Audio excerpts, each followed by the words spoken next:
Alors Gaëlle, est-ce que tu peux nous dire avec des mots simples, qu'est-ce que c'est juridiquement une donation ? Qu'est-ce que ça change par rapport au fait de laisser les choses finalement se régler au moment de la succession ? Oui, alors je vais essayer de faire simple. Une donation, c'est un contrat. C'est un contrat par lequel une personne va désirer transmettre à titre gratuit un ou plusieurs biens qui font partie de son patrimoine à une autre personne. Celui qui donne, on l'appelle le donateur, et celui qui reçoit, on l'appelle le donataire. Alors, ce qui caractérise cette transmission, c'est que le transfert se fait du vivant de la personne, et par ailleurs qu'en principe, c'est irrévocable. C'est-à-dire qu'une fois que tu as donné, tu ne peux plus reprendre le bien que tu as donné. D'accord. Pour répondre à ta question de savoir ce que ça change par rapport au fait de laisser le patrimoine se répartir au moment du décès, la donation, c'est une anticipation de ta transmission. Donc, ça veut dire que tu vas pouvoir choisir le moment auquel tu vas transmettre. Peut-être que c'est le moment qui sera le plus adéquat. On en reparlera avec Joël. Mais est-ce que tu as un enfant, par exemple, qui veut acheter un premier logement et que tu vas vouloir lui donner un coup de pouce à ce moment-là ? Tu peux aussi choisir les bénéficiaires de ta donation. Donc là où, en principe, quand on laisse faire les choses par succession, c'est finalement la loi qui va décider qui vient à ta succession et dans quelle proportion. Là, c'est vraiment le donateur qui va pouvoir décider de gratifier telle ou telle personne. Alors, en parlant de ça, est-ce que je peux donner ce que je veux, à qui je veux, comme je veux ? Alors, pas tout à fait. On ne peut pas faire ce qu'on veut parce qu'il y a un minimum de choses qui sont précisées par les textes. Alors, je vois que tu as un camembert. Peut-être on peut se servir. J'ai ramené du matériel aujourd'hui. J'ai mon camembert pour expliquer aux gens, parce que tu m'as expliqué qu'il y avait la réserve héréditaire et la quotité disponible. Alors, je voudrais que les gens comprennent et je vais leur montrer de façon schématisée. Alors, effectivement, au sein du patrimoine de la personne, il y a finalement deux parties. Il y a une partie qu'on appelle la réserve héréditaire. La réserve héréditaire, c'est la partie de ton patrimoine qui est réservée, comme son nom l'indique, à certains héritiers. Je ne peux pas toucher. Voilà, on ne peut pas y toucher, on ne peut pas y déroger. Et l'autre partie du patrimoine, c'est donc la quotité disponible. Ça, tu peux librement en disposer par donation ou par testament. Alors, ces quotités, et donc ces parties de camembert, elles vont être différentes en fonction de ta situation familiale. Alors, si par exemple, j'ai pas d'enfant, c'est quoi la quotité disponible ? Si tu n'as pas d'enfant, liberté totale. Pas d'enfant, pas de conjoint. Hein. Pour être libre, quand même, il faut avoir évité de se marier. Et donc, du coup, là, tu peux tout donner. Tu as 100% de ton patrimoine en quotité. 100%, c'est bon. Si tu as un enfant... Moi, par exemple. Exactement. Dans ton cas, liberté totale. Je prends.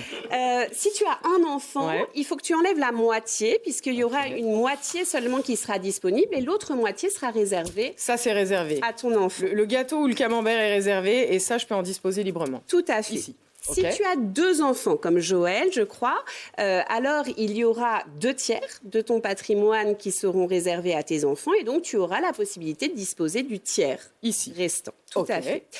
3 enfants ou plus, si tu as été joueuse comme moi.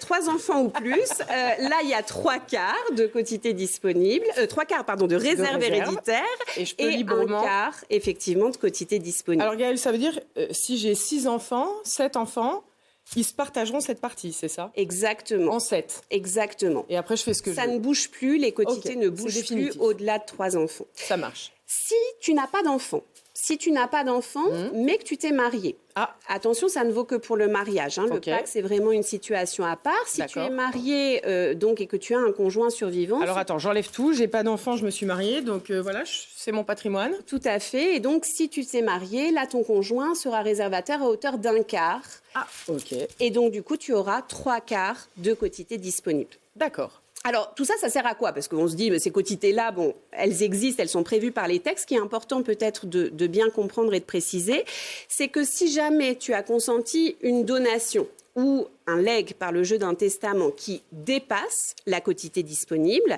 là, ça va être un danger finalement au jour de la succession, puisque tes héritiers réservataires vont pouvoir contester cette libéralité. Très simplement, ils vont pouvoir revendiquer à l'encontre de celui qui a été bénéficiaire de la transmission une indemnité qui sera versée au moment du décès. Ah oui, donc il y a un risque. Sauf si c'est eux qui ont reçu la quotité disponible. Oui, mais si tu as plusieurs enfants, par exemple, dont un a été lésé à cette occasion-là, il pourra aussi... Alors justement, on va se tourner vers Frédéric, parce que toi, Frédéric, en tant que notaire, tu es bien plus proche des familles. En effet, c'est ton quotidien. Et notamment par rapport à leurs interrogations, souvent, tu vas me le confirmer, mais ils arrivent en disant « on voudrait transmettre ». C'est ton cas d'ailleurs, Joël. Alors toi, tu as plusieurs outils dans ta boîte. Est-ce que tu nous peux faire ton top 3 ? Et là encore, j'ai du matériel. Oui, on a en effet plusieurs outils à proposer à nos clients. Puis ça dépend bien sûr de la configuration de la famille, de ce qu'on veut donner, des enfants, comment est-ce qu'on veut le faire. Alors, on a des donations simples, comme l'a rappelé Gaël, on donne. Alors on verra tout à l'heure, on va s'amuser un petit peu, mais on peut donner en pleine propriété. L'enfant devient totalement propriétaire le jour où il est allé voir son notaire. On a des donations, ce qu'on appelle en démembrement de propriété. C'est un mot un petit peu barbare pour dire je te donne, mais pas tout. Je te donne, mais je surveille. Ça, c'est ce qu'on fait le plus souvent. On a également autre nom dont vous entendez parler souvent, c'est la donation de partage. Alors là, c'est un petit peu particulier. Là, c'est le Graal du notaire. On adore ça parce que la donation de partage, c'est le miracle.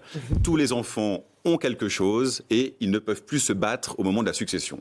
Donc, quand on remplit les conditions pour pouvoir le faire, c'est la paix des familles. Là, c'est le top. D'accord ? Okay. C'est la donation partage. Tout le monde a la même chose. Tout le monde a la même chose. Il faut mieux. C'est ce qu'on va voir ensemble, notamment dans ton cas.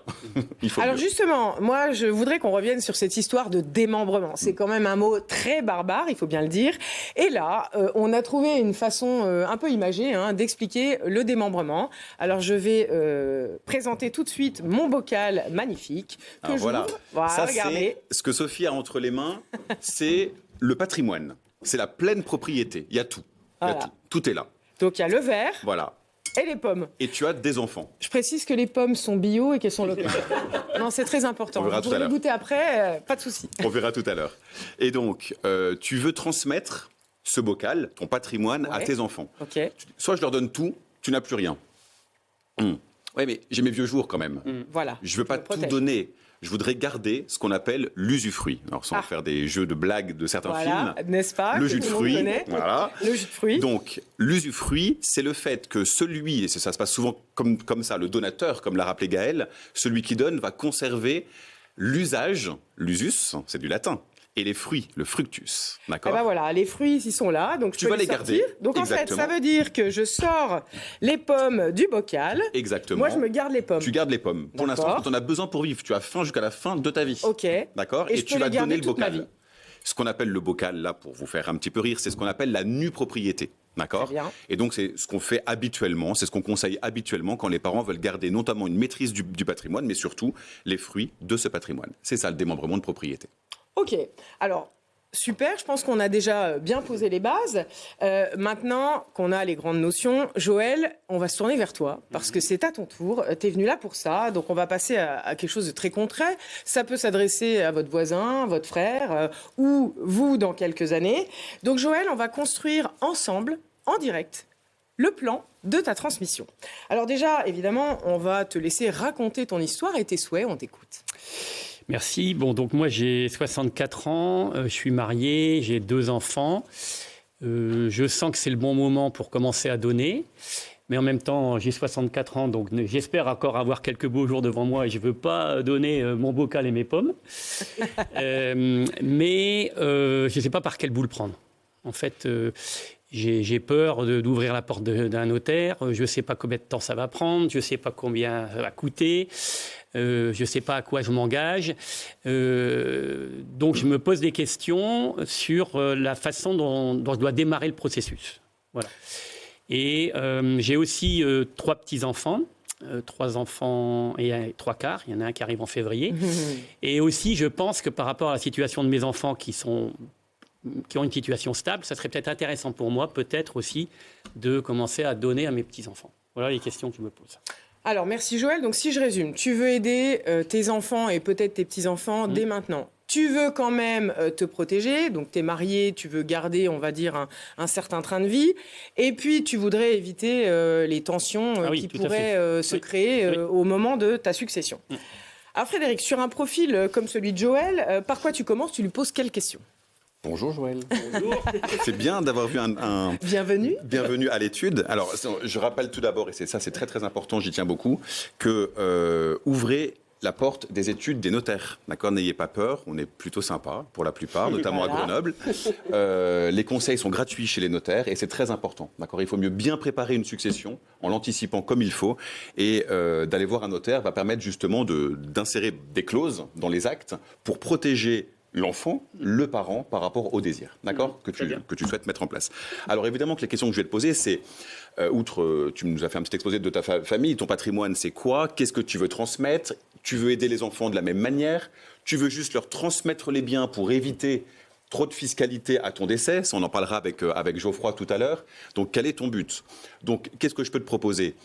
Tu peux donner des biens immobiliers, on l'a dit, en nue propriété. D'accord? Ton enfant, tes enfants, voilà, sont propriétaires, tous, les deux, de ta maison, en nue propriété, moitié chacun. Tu conserves l'usufruit, l'usage. Les pommes. Si tu veux louer les pommes, les fruits, d'accord, pour pouvoir toucher des loyers jusqu'à la fin de ta vie. Et on transmet comme ça en nue propriété. Et tes enfants, à ton décès, sont en indivision. Et soit ils partageront le bien, soit ils le vendront, ils feront ce qu'ils veulent. Bon. Tout à l'heure, on a parlé également de la donation-partage. Ça, c'est important. C'est un acte qui permet de répartir ses biens entre ses enfants. Par définition, plusieurs enfants, c'est ton cas, pour que chacun ait un bien. Attention, votre notaire vous le rappellera. Et Gaëlle, bien sûr, je compte sur toi pour préciser les choses s'il le faut. Quand on n'a qu'un bien et 2 enfants, on ne peut pas faire une donation-partage. On ne peut pas donner un bien en indivision. Il faut partager. Il faut que chaque enfant soit alloti d'un bien. D'accord? Donc une donation-partage, c'est répartir ses biens entre ses enfants. D'accord? De valeur égale. Alors, toujours. on va conseiller d'une valeur égale pour éviter des conflits plus tard. Ouais. C'est pas obligé. On va peut-être pas rentrer dans un. Oui, on en reparlera de ça. On pourra en reparler. Ça peut être inégalitaire, ça peut être ce qu'on appelle nous une inégalité assumée. Mais on va voir aussi que d'un point de vue affectif, c'est pas forcément simple d'avoir une inégalité à créer, parce que par définition, tu seras plus là pour nous aider à dire à tes enfants pourquoi tu l'as fait. Et oui. Bon.